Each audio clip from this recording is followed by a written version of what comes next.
The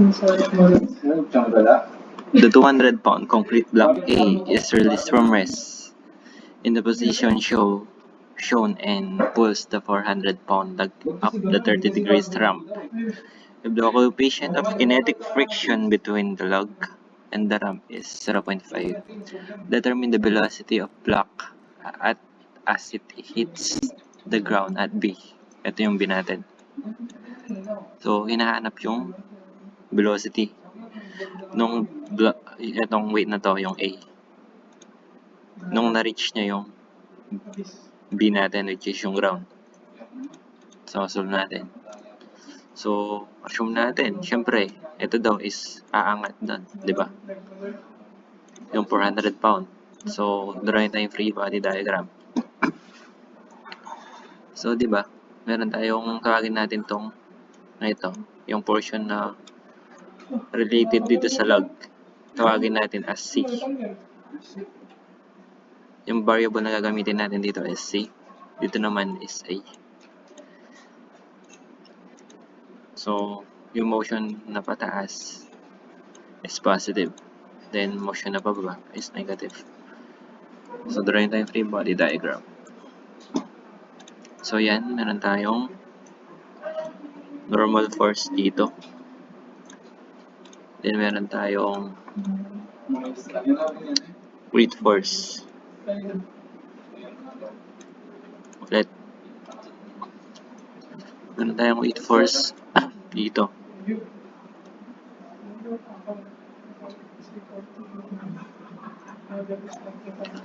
Tapos, meron tayong weight dito pala. Tapos, meron tayong weight force na papunta rito.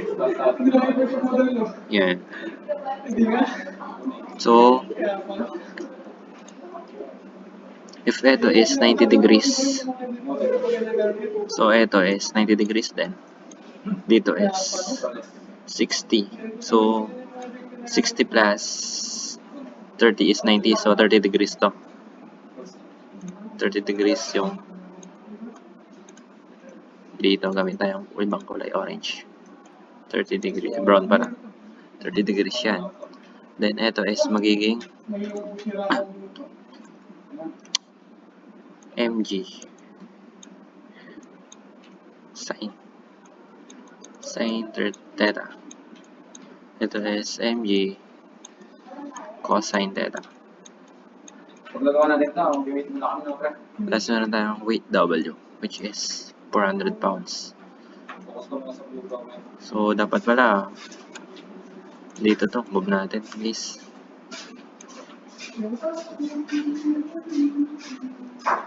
Yan, assume na lang nasa gitna yan. Yan, nasa yan. Hindi nakita yung sign. Align natin. Cosine theta to.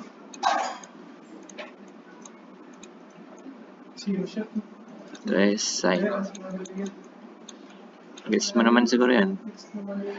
Wait, sine theta. So, yung mga force dito is meron tayong tension na pataas. Tapos, meron tayong friction force na bababa. Friction force. Tapos, meron din tayong weight force, which is yung W sin theta. So, yung mga motion na pataas is positive. So, summation of forces at block A, at block C is equal to mass times the acceleration. So, is equal to mass times the acceleration of C. So, meron tayong ito is magiging TC. Ito. TC yan. Yung rope na to. TC yan. Meron tayong TC. Positive yung pataas. TC plus minus pala, which is yung 400 sin theta minus 0.5, which is yung kinetic friction coefficient, tapos normal force, which is mg w, meron tayong 400 cosine 400 cosine theta is equal to mass, which is same mass 400 divided by 32.2. Acceleration of c. Good. So, simplify natin. Tara yung TC minus 400. Ano yung sin theta? Sine of 30 degrees. Minus 0.5. Multiply by 400 cosine of 30 is equal to 400 divided by 400 divided by 32.2. 12.42. 4 decimal, sige. 912.42 to 4. Acceleration of c. So, simplify natin ulit. Meron tayong TC. Ano yun? So, negative 400 by sin 30 minus 0.5 400 cosine of 30 tayo negative 373.2051 Sorry pa. 2051 Limit muna kami ah.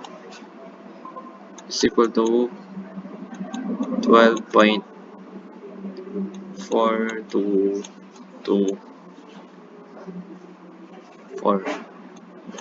acceleration of c. So, equation 1. So, dito naman tayo sa portion na to. So, going down as positive. Meron tayong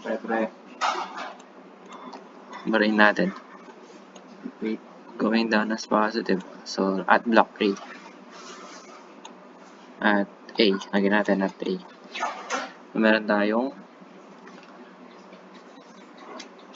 tension A, which is yung pataas, magiging negative. So, meron tayong negative tension A.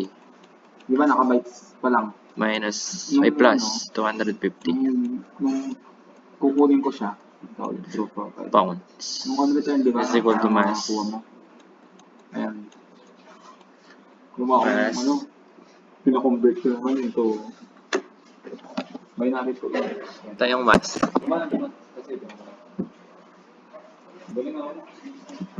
Mass all over the gravity, which is 32.2.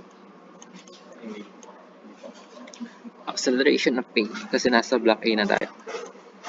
So, simplify natin. So, meron tayo negative TA. Capital, sige. Capital ang gamitin. Na A. Meron tayong negative TA plus 250 is equal to 250 divided by 32.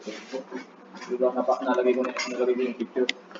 T divided by 32.2 7.763 7 point tayong 7 tayong 7 7.764 reason na to 764 Diba, 0 to profile natin. 640 acceleration of C. Ha? Acceleration of C? Acceleration of A pala. Sa block A na tayo eh. So yun, gawin natin positive tong TA. So lipat natin sa kabila, meron tayong TA. Okay naman. Hindi sila nag-ganun. TA natin is equal to, lipat to sa kabila. Ano tayong 250? Oo. Tayong 250. Ito na Ba't ayaw tuminta? Kaya nga nagka-problema. Di ba? Tayong 250. Di ba daming error? Minus the acceleration, which is 7.76. 40. Hindi ganun pa. Acceleration of A. Naisip ko. So yun, di ba meron tayong ilang unknowns? 4 Send ko lang naman eh. na unknowns, which is yung TC, Hindi ko mababa. TA, acceleration A, Hindi ko siya acceleration C. So hanapin natin yung acceleration at A, di ba? nakaya. Para makuha natin yung Alamin ko kung ano. Kung ang hinahanap, sino yung hinahanap. yung velocity. Kasi kung ano eh. So, dito tayo sa pulley na to. Dito natin kung huhugutin yung natitirang equation natin. So, given tayo ng pulley. Paano kung yung account ko yung ilagay? Mari pulley yan. Tapos meron tayong TC natin is pababa. Ito yung ilagay ko. Ito yung TC natin. Tapos meron tayong dalawang rope na nakakonect doon, di ba? Which is yung TA. Tayong dalawang TA. TA. Kasi hindi niya kaya may TA. So, sabi dito, bukod pa dun. Ito pong ano to. Yung secret ID na to. So, kasi yung dati ko ulit eh. so yun. So, yung pulley natin is, assume natin as massless. So, meron tayong TC. TC. Minus sila yung TA natin is dalawa. 2TA is equal to 0 kasi mass times acceleration. 0 yung mass natin. So, anything multiplied by 0 is 0. So, lipat natin sa kabila. TC is equal to 2TA. Yan. So, equation number 2 natin to. Number 2. So, yung TC natin is equal to 2TA. So, we need to multiply this by 2. I-multiply natin to by 2. So, 2. And then 2TA is equal to 500 minus 7.764 times 2. 15.528. 0.528. So, kapag pagdating ko dito, hindi mo na ako pumunta dito. Sa UI na. Acceleration of A. So, given na tayo ng 2TA. So, yung TC natin is equal to 2TA. So, yung TC na to, yung 2TA na to, isa-substitute natin dito sa TC natin. So, doon natin siya huhugutin. So, copy natin to guys. Copy. Paste natin. Yun. So, yung TC is equal to 2TA. So, yung TC palitan natin ng 500 minus 15.528 acceleration of A.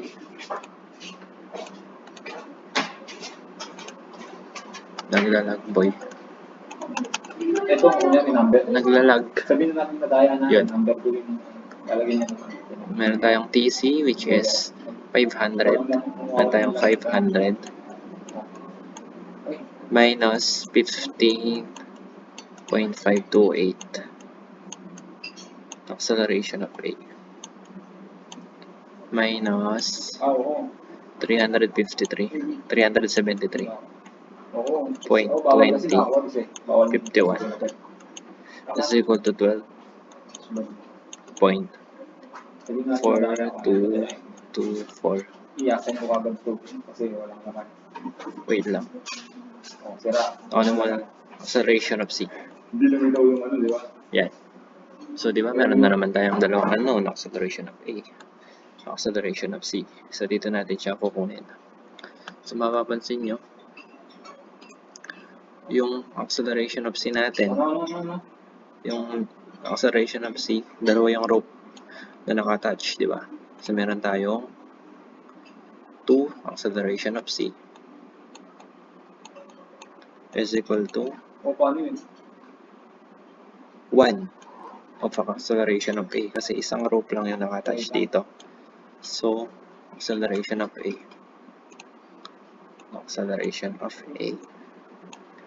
natin. So, kung mapapansin nyo, di ba?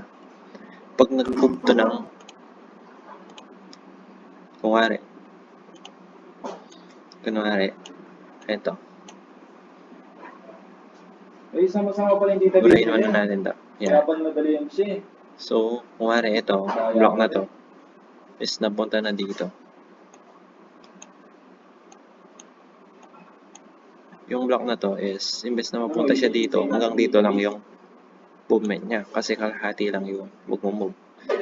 Kasi nga, dalawang rope lang yung naka-attach dito. So, yung distance na travel na ito, kunwari ito, meron tayong rope 1 dito, which is yung kabila natin. Then, ito is rope 2. Ito. So, pag pinag-add mo yan, dapat maging equal siya doon sa travel na rope na distance ng block A. Oo nga, paiwanan mo nga sa akin paano ito Good. gagana. So, meron tayong Isang database gagawin. So, pwede rin natin itong express as Kaya mo paliwanag sa akin. the length of the rope. So, tawagin natin itong so, magbe-base tayo dito. So, meron tayong Sa isang ano na. constant dito. Tapos, ganyan. Burahin na natin. So, ito, yung rope na to is tawagan natin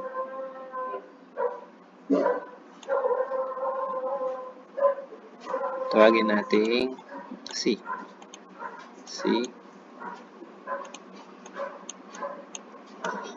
Pwede pala ito? Ano ito? Tapos, pwede natin tawagin as C. C yan. Then, ito C din. Meron tayong A. Madidisplay lahat ko sa A dito. So, meron tayong dalawang C, di ba? Yung length nito is same length lang nito. Meron tayong length dito. So, meron tayong 2C. 2C is equals to A. Nakuha ba? Nakuha na yan. Then, we will differentiate na lang nun. So, makuha natin yung acceleration of C, which is 2 acceleration of C is equal to acceleration of A. Then, substitute na lang natin dito. Since yung acceleration ng A yung hinahanap, dapat in terms of A tayo. So, yung in terms of C, hanapin natin. So, dito natin siya kukunin. Divide natin to by 2. So, cancel. Cancel yan. Acceleration of C is equal to acceleration of A all over 2. So, ito is papalitan natin siya dito. Isasubstitute natin siya dito. So, yun. Copy natin to. Then,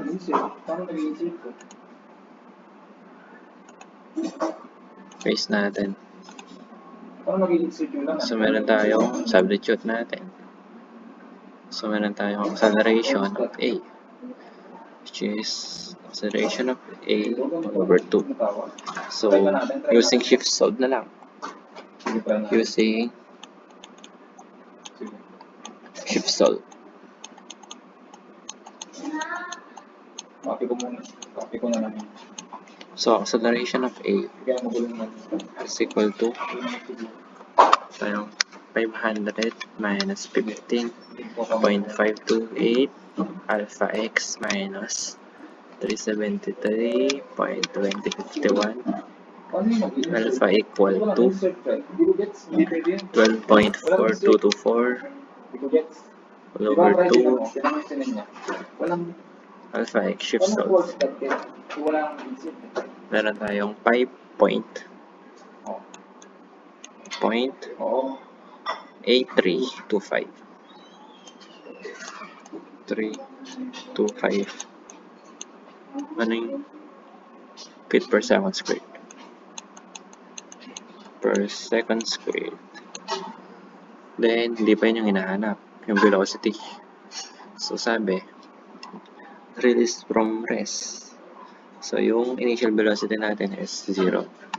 So, our initial velocity, Bi, is equal to 0.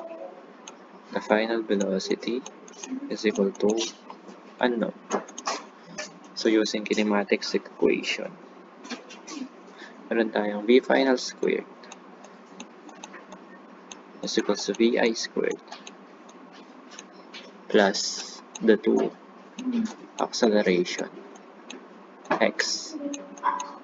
So, given naman tayo ng x dito, which is 20 feet. Diba? So, makakalculate na natin yung final velocity. So, the final velocity is equal to 0 plus 2 multiplied by the acceleration, which is 5.83 to 5.8325. Maliit ma-divide yung bata dito. Parang mali. Tsaka mali ito, 25 multiplied by the x, which is 20 feet.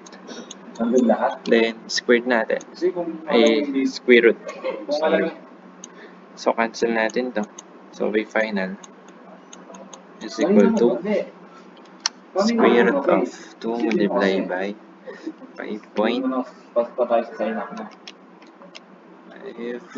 multiplied by 20. Meron tayong 15 point. Hindi nga. 15 point. Usin natin.